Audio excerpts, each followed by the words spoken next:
म्हणतात की इथनं पुढे जर कोण बाहेर रस्त्यावर इकडं तिकडं जर दारू पिताना दिसला तर त्याला चढल का नाही माहित नाही, त्याची कशी उतरवायची ते आता बघितलं असं तुम्ही सगळ्यांनी थोड्या ट्रेलरमध्ये.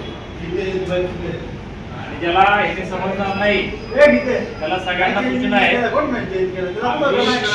मुलाच्या पायावर चालायच्या लायकीचं पण ठेवलं जाणार नाही. लक्षात ठेवा, काय पायावर पण चालायच्या लायकीचं ठेवणार नाही. त्याला धमकी सांगायचं तर धमकी सांगता नाही, तरी इशारा सांगता तर इशारा सांगता. क्लिअर आहे सगळ्यांना? सगळ्यांची नावं लिहून घ्यायची.